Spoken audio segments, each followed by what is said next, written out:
السلام عليكم، عاملين ايه؟ وحشتوني، بقالي 4 ايام ما نزلتش فيديوهات، بس انا دايما معاكم في اللايفات. بحب جدا كل متابعيني الجمال اللي بيدعموني، اللي بيقولوا لي كلمه حلوه. شكرا من القلب، شكرا على وصولي لل1000 مشترك. بحبكم جدا جدا. طبعا متابعين كتير عارفين ان انا كنت تعبانه ومطلوب مني تحاليل، وبقالي بتاع 4-5 ايام او تقريبا 4 ايام الفتره اللي انا منزلتش فيها فيديوهات. كنت بروح كل يوم اسحب عينه تحليل. هنا كنت واخده ماما، دي ماما اللي اول مره يشوفها، ودي جوجو الجميله بنوتي. كنا رايحين المعمل علشان اسحب عينه. انا الدكتور طالب مني تحاليل كتير، اللي هي سكر صايم وفاطر وتراكمي ودهون ثلاثيه والغده. طالب مني تحاليل كتير يعني كده، علشان ايه؟ يشوف انا عندي ايه وكده.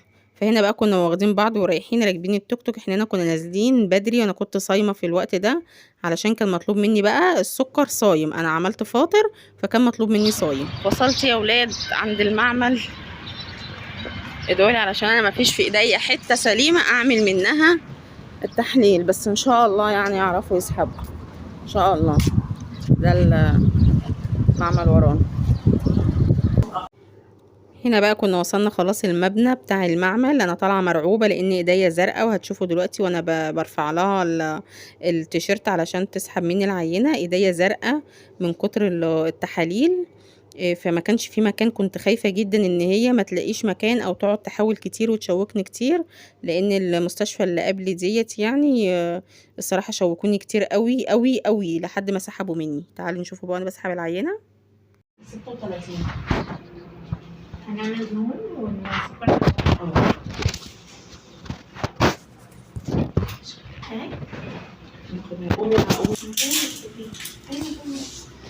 بصي هو كله يعني بياخد منه عشان التاني مش بيبقى فيه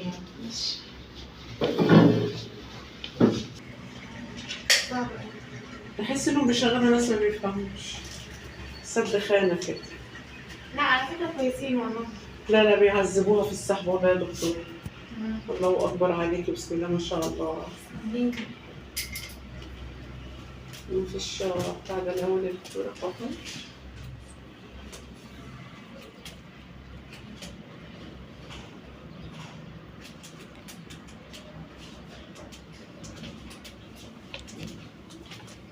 التبكي يا منير. معلش.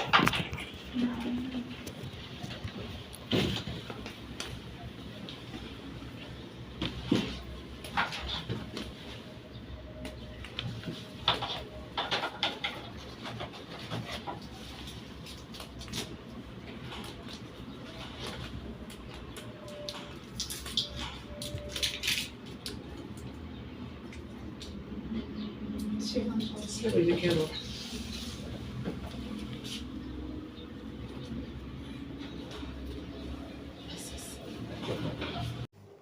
لقد فعلتها.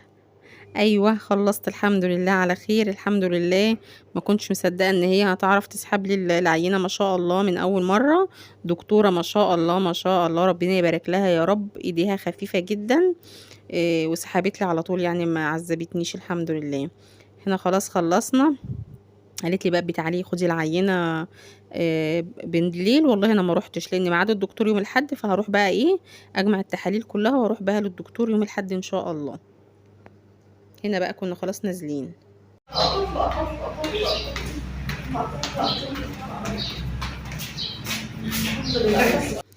خلاص كده انا واخده بعضي انا وماما وجود، ورايحين نشوفوا هنجيبوا فطار ايه. كنت بقول لها النهارده بقى، انا كنت قايله لكم ان انا ايه هاخدها ونروح نجيبوا فسيخ، بس رحنا بقى رحنا المحل وجبنا من هناك فسيخ انا وماما وجود، وجبنا عيش سخن.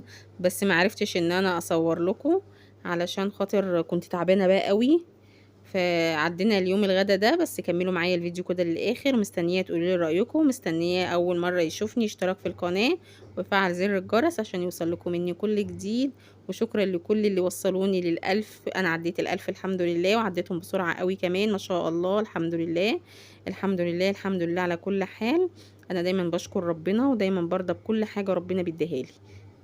دخلنا محل الفسيخ، اتفرجوا بقى على الفسيخ. الراجل بتاع الفسيخ ده تحفة. ده احمد، احنا دايما بنجيب منه. ده اللي جبت منه انا وجوزي يوم ما رحنا قعدنا في الجنينة. بصوا هو ما شاء الله عليه يعني، بيحب يهزر يعني عشان هو عارفني اصلا يعني وعارف جوزي وكده، راجل محترم. فبيقول لي الفسيخ بتاعي اللي عنده منه كداب. قعد بقى يتكلم كتير بس انا كتمت الصوت علشان هو مشغل قرآن ومعليه كمان، فما كانش هينفع اجيب القرآن في صوت الفيديو لانه ممنوع. بصوا بينضف الفسيخ وعمال يرمي يقول اللي عنده من ده كداب كداب. لا هو الفسيخ بتاعه الصراحة تحفة يعني. لما جبت منه انا وابو مصطفى فضل يقول لي الفسيخ بتاعه جامد. حتى رحنا جبنا منه برضو في شم النسيم، كان حاجة محترمة ما شاء الله. لو سمعكم هو بيقول ايه، عمال يهزر بقى وبيزول في ماما. بس بصوا انا بصور لكم الفسيخ بتاعه ما شاء الله. الفسيخ ده الكيلو عامل 300 جنيه، في شم النسيم كان عامل 350. هو هنا بقى عمال يقول اللي عنده من ده كداب كلمة اي بتاع فسيخ. بصوا بقى يا ابني حط الفسيخية ما تاكلهاش، يقول لي لا انا هاكلها. ماما تقول له هتاكل فسيخ الزباين، يقول لها اه انا باكل فسيخ الزباين. بس الصراحة عنده شوية فسيخ زبدة زبدة بجد. خدنا الفسيخ بس قلنا بقى بدل ما نفطر بيه، لان احنا كنا لسه الظهر، فروحنا جبنا فطير وعسل من محل برضو بيعمل حاجات سخنة من المنطقة اللي احنا كنا فيها. بيعمل فطير سخن تحفة يا ولاد، وبيبيع اطباق العسل ديت. فجبت منه طبقين وفطرتين، قلنا نفطر بيهم كده فطار ايه خفيف كده.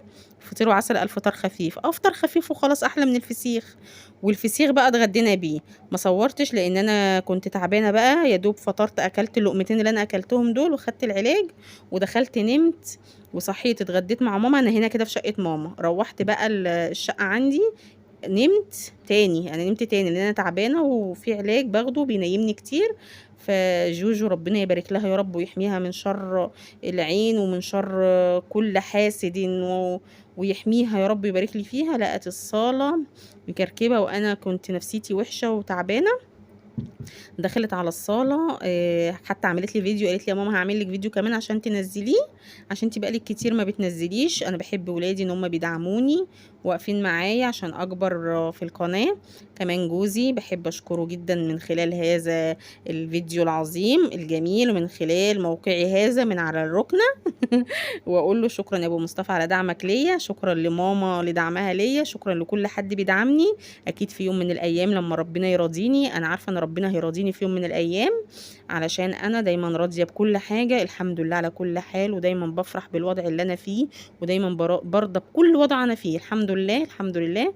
عشان كده دايما ربنا والله العظيم بيراضيني الحمد لله. اللهم لك الحمد والشكر. فانا عارفه كويس قوي مين بيدعمني ومين بيقف معايا ومين عارف ان انا لما بدخل اي مشروع بنجح فيه. عشان كده كلهم بيدعموني واقفين معايا. المهم نيجي بقى للفيديو.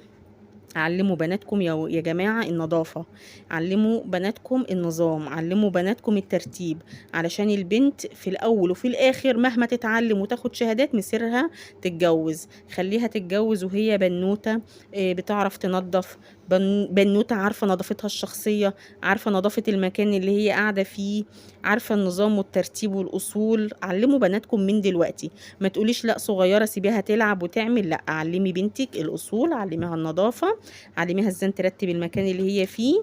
خليها تشيل معاكي جزء من المسؤولية علشان لما تشيل المسؤولية ما تبقاش حاجة غريبة عليها. تمام. نيجينا بقى الجوجو الجميلة حبيبة قلب ماما من جوه. انا دايما بكافئها لما بتعمل اي حاجه حلوه. بصوا جود بتروق يا جماعه بنفس الطريقه اللي بتشوفني بروق بيها. يعني هي ما شاء الله عليها واخده نفس الطريقه اللي انا بروق بيها هي بتروق بيها. انا لما صحيت من النوم لقيتها عامله لي مفاجاه ان هي مروقه الصلتين الصاله دي والتانية بتاعه السفره كمان. بصوا حبيبه ماما بطلت هنا بس بتريح شويه وهترجع تاني تكمل. والله انا لما شفت الفيديو وانا بمنتج لقيتها مصوره بنفس طريقتي انا. بصوا حبيبي فرشت هناك الركنة، شالت الشلت ونفضت تحتيها، وبعد كده نفضت الحافظات اللي بنحطوها على الركنة، وفردتها تاني وجت على الكنبة التانية لقت جنيه. بقولها حظك.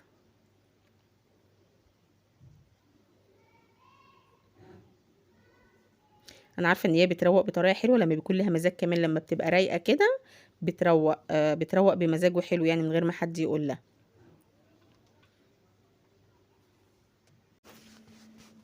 بصوا بتفرش الركنة الدفايات ديت او الحافظة بتاعت الركنة، وهترجع الشلت بقى مكانها. بصوا هي زي ما بتشوفني بعمل، دي احلى حاجة ان الترويق بتاعها بيعجبني لانه بنفس طريقتي انا. بس الفرق ان انا بشغل المكنسة الكهرباء، لا هي راحت لمت الدنيا يعني على قدها كده بالمكنسة اللي هي العادية. بصوا مش عارفة مين اللي كان واكل لب ورامي هنا يعني، مش عارفة، واللي يدور يلاقيني انا. لا بس انا مش مستحيل اعمل كده. بس مية مية يا روحي، شطورة يا أحلى أحلى أحلى بلوجر قد الدنيا، وأحلى يوتيوبر صغنطوط قد الدنيا كلها. بصوا بقى الفرق بيني وبينها ان انا بحب اشغل مكنسة الكهرباء عشان بتجيب معايا ادق اي حاجة مرمية في الارض، قشرة لب شعراية اي حاجة المكنسة بتجيبها. هي بقى بتحب ايه تختصر، كتر الف خيرها عشان هي صغنطوطة حبيبتي، ربنا يديها الصحة يا رب ويبارك لي فيها ويبعد عنها اي عين وحشة يا رب. رجعت كل حاجة مكانها. بصوا بتاخد لكم جولة ازاي، نفس طريقة تصوير حبيبة ماما. يلا تعالوا نروحوا معاها على السفرة نشوفوا هتعمل ايه. هنا كان السفرة عليها حاجات كتير بس هي شالتها علشان ايه ما تطولش عليكم الفيديو. يلا بسم الله ما شاء الله، ولعت كمان عود بخور، بسم الله ما شاء الله، ولا حول ولا قوة الا بالله. ربنا يحميكي. اشوفكم على خير في فيديو جديد، بحبكم، مع السلامة.